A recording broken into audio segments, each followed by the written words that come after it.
இந்திய முஸ்லீம் லீக்குடைய பொறுப்பு எடுத்த பிறகு சில ஊர்களுக்கு ஸ்பெஷலாக போயே தீரணும், முதல்ல போகணும் அப்படின்ற ஒரு வரையறுக்கப்பட்டது.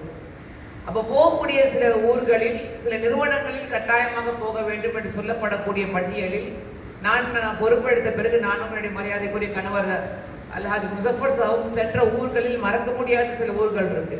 அந்த ஊர்களில் சொன்னோம்னா தலையாயத்தில் இருக்கக்கூடிய ஒன்று வேலூர் இஸ்லாமிக் சென்டர்.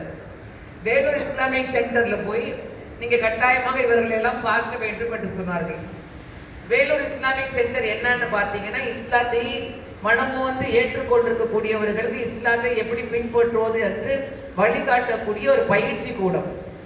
அந்த பயிற்சி கூடத்தில் ஆண்களுக்கு அல்ஹம்துலில்லாஹ் சந்தைக்குரிய உலமா பெருமக்கள்லாம் அல்ஹம்துலில்லாஹ் சிறப்பாக இருக்கிறாங்க. ஆனால் பெண்களுக்கு அப்போ ஒரு 25 ஆண்டுகளுக்கு முன்னால் இஸ்லாமிக் சென்டர், வேலூர் இஸ்லாமிக் சென்டருக்கு நான் சென்ற பொழுது, அதற்கு பிறகு வேலூர் நிகழ்ச்சியை அவர்கள் நடத்திய பொழுது பெருந்திரளான பெண்கள் கூட்டம்.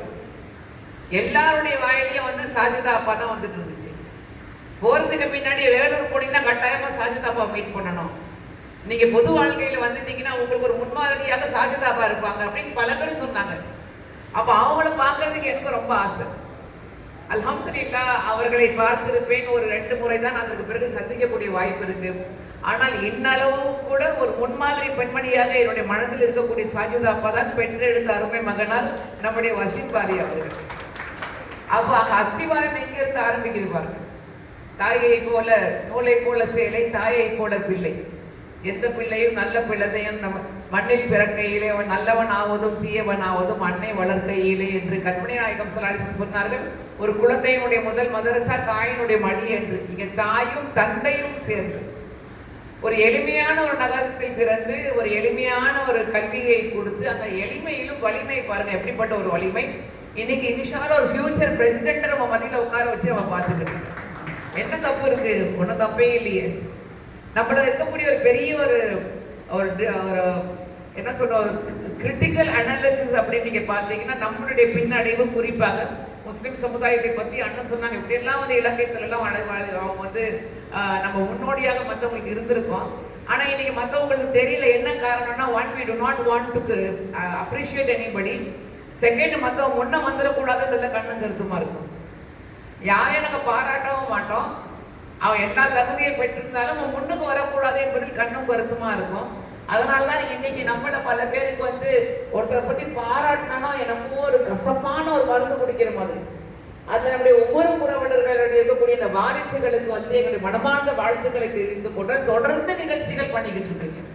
புத்தகம் வெளியிடுவது, பாராட்டுவது, அதுவும் பாராட்டுக்கு முழுமையான தகுதியுடையவர் பண்ண சொன்னாங்க. உரிமையோடு சொன்னாங்க, ஏன்னா நாங்க பாராட்டுவாங்க அப்படின்னாங்க. பாராட்டுக்கு தகுதி உங்களுக்கு இருக்கு.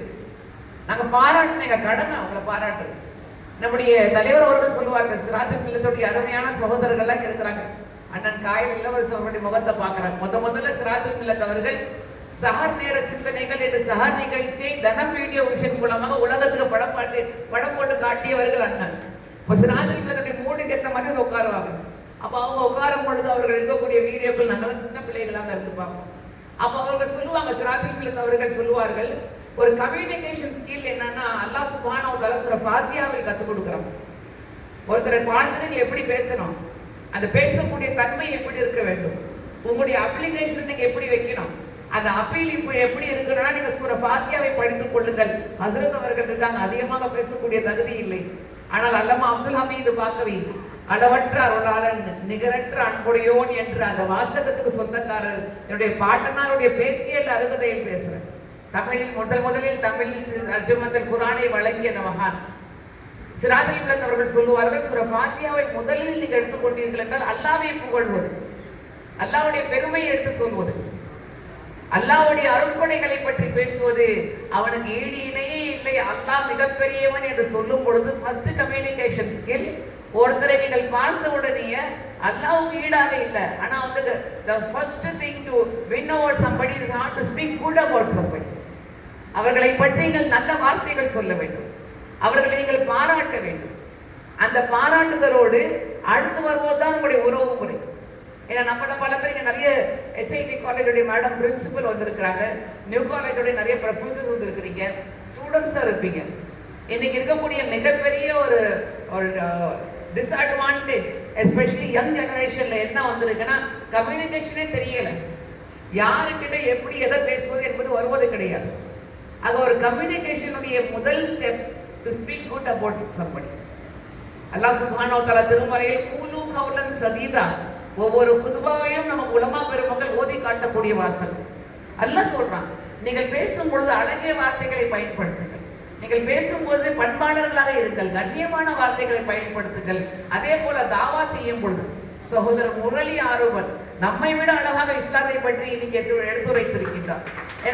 நான் முரளி சகோதரர் பேசுறாரு, நான் உட்கார்ந்துகிட்டு இருக்கேன். திரும்பி அவர் பேச்சு முடிச்சோட என்ன பார்த்து அஸ்ஸலாமு அலைக்கும்ன்றாரு. சுப்ஹான் அல்லாஹ். அல்லாஹ் உங்களை பாதுகாத்து வைப்பானாங்க, அல்லாஹ் உங்களுக்கு இதாயத்தை தருவானாங்க. துஆ செய்து கொள்வோம். ஏன்னா இன்னைக்கு ஒருத்தரை பார்த்து முகமன் சொல்வதில் பொன்முறுவல் கூப்புவது கூட மிகப்பெரிய ஒரு சவாலாக இருக்கு.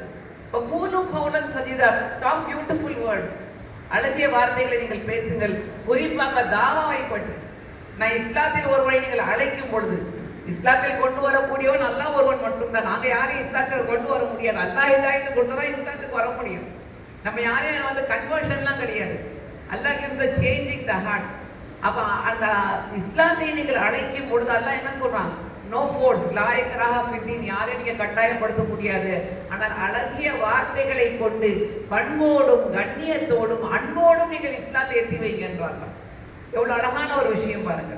அப்ப இன்னைக்கு அல்ஹம்துலில்லாஹ் அந்த இஸ்லாமிக் சென்டரில் இஸ்லாத்தை ஏற்று மனமோந்து அங்கே முஸ்லிமாக ஆகியிருக்கக்கூடிய பெண்மணிகளுக்கு அன்போடும் பண்போடும் இஸ்லாத்தை எத்தி வைக்கக்கூடிய அந்த தாய் பெற்றெடுத்த மகனை பாராட்டுவதில் நான் ஒரு தாயாக